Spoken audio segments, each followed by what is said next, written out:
ایک مرتبہ پھر آپ کو پروگرام میں خوش آمدید کہتا ہوں. تو بات ہو رہی تھی دینار العیار کی. لہٰذا اس نے توبہ کا پختہ ارادہ کیا اور سر آسمان کی طرف اٹھا کر کہنے لگا، اے اللہ، میں نے اپنے سارے معاملات تیرے حوالے کر دیے، تو میری توبہ قبول کر اور مجھ پر رحم فرما. اور پھر اپنی والدہ کے پاس گیا. اس کا رنگ بدلا ہوا تھا، دل ٹوٹا ہوا تھا.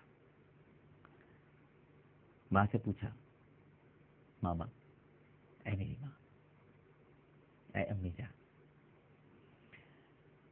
مجھے یہ بتا کہ بھگوڑے غلام کے ساتھ، یعنی جب اس کا مالک اسے پکڑ لے بھگوڑے غلام کو، تو اس کے ساتھ کیا سلوک کیا جاتا ہے؟ اس کی والدہ نے کہا کہ بھائی اس کا لباس اور کھانا سخت کر دیا جاتا ہے اور اس کے ہاتھ پاؤں باندھ دیے جاتے ہیں. وہ کہنے لگا کہ مجھے ایک ادنا سا جبہ اور کچھ جو چاہیے، اور میرے ساتھ ویسا ہی سلوک کرنا جیسے ایک بھگوڑے غلام کے ساتھ اس کا آقا کرتا ہے. شاید میرا مولا میری ذلت دیکھ کر مجھ پر رحم کر لے. دیکھیے، جب انسان کے دل کی دنیا بدلتی ہے نا تو اس کے الفاظ بھی بدل جاتے ہیں، اس کے انداز بھی بدل جاتے ہیں. اطوار تو بدلتے ہی بدلتے ہیں. سب سے پہلے لہجے تبدیل ہوتے ہیں، تواضع آ جاتا ہے لہجے میں،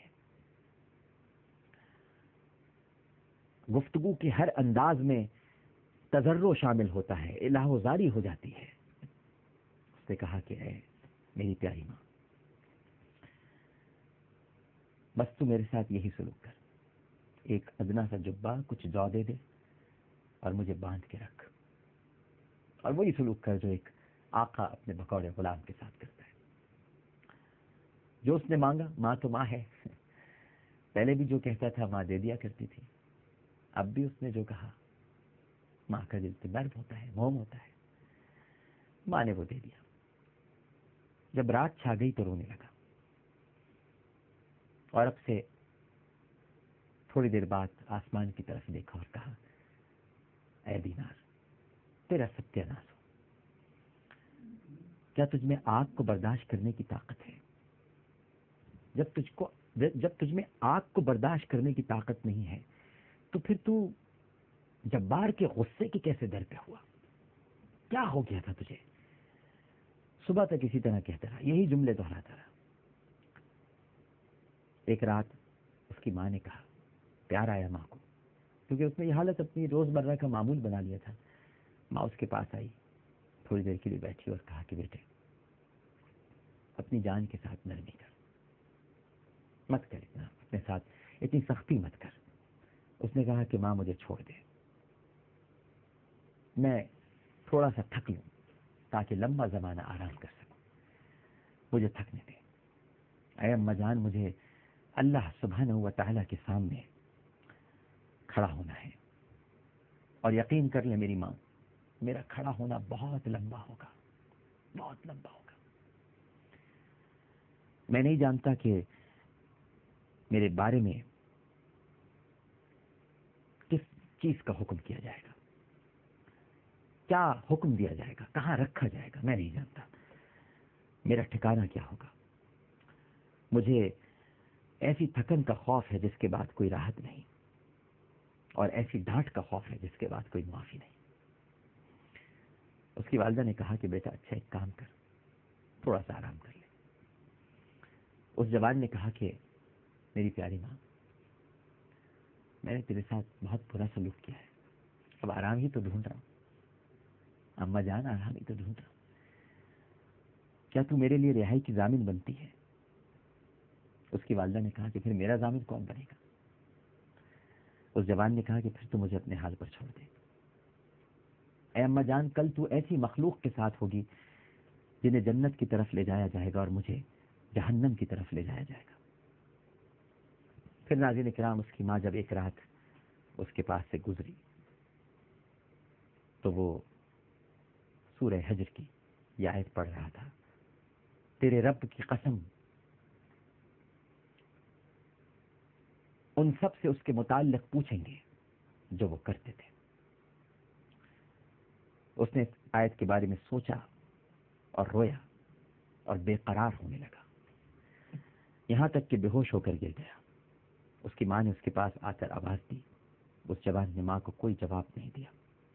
ماں نے کہا، اے میری آنکھوں کی ٹھنڈک، اے میرے جگر گوشے، اے میرے پیارے، میری اور تیری ملاقات کہاں ہوگی بیٹا؟ اس نے نہایت پست آواز سے کہا، اگر تو مجھے میدان حشر میں نہ پا سکے نا میری ماں، تو داروغ جہنم سے میرا پوچھ لینا۔ پھر ایک چیخ ماری اور اس کا انتقال ہو گیا۔ اس کی ماں نے اسے غسل دیا، اسے کفنایا اور باہر نکل کر اعلان کیا، اے لوگوں، اے لوگوں، جہنم کے مارے ہوئے پر نماز جنازہ پڑھنے کے لیے آؤ۔ ناظرین کرام، جب اس کی ماں نے یہ اعلان کیا نا، تو اس دن کے بعد، توجہ سے سنیے گا، اس دن کے بعد اس سے زیادہ مجمع اور اس سے زیادہ آنسو بہانے والے پھر کبھی کسی نے نہیں دیکھے۔ ایسا بھرپور اس کا جنازہ پڑھا گیا، یعنی پروردگار نے اس کی توبہ قبول کر لی۔ یہ ندامت کے جو آنسو ہوتے ہیں ناظرین کرام، یہ سب کچھ دھو ڈالتے ہیں، کہیں کوئی میلا پن یا کچیلا پن رہتا ہی نہیں ہے، سب کچھ دھل جاتا ہے، پاک اور صاف اور اجلا ہو جاتا ہے۔ یہ بارش کی طرح ہوتے ہیں جو ایک دم برس پڑتی ہے اور برسوں سے جمی ہوئی گرد کو، مہینوں سے اٹے ہوئے وجود کو، جو گرد سے اٹا ہوا ہے، اس کو دھو ڈالتی ہے۔ بس اس کے یہ آنسو تھے۔ ماں سے معافی مانگی، اللہ سے توبہ کی، رو دیا، اللہ نے معاف کر دیا، اور اللہ نے ایسا معاف کیا کہ اس کے جنازے میں لوگ اتنا روئے کہ ایسے رونے والے پھر کبھی کسی نے نہیں دیکھے۔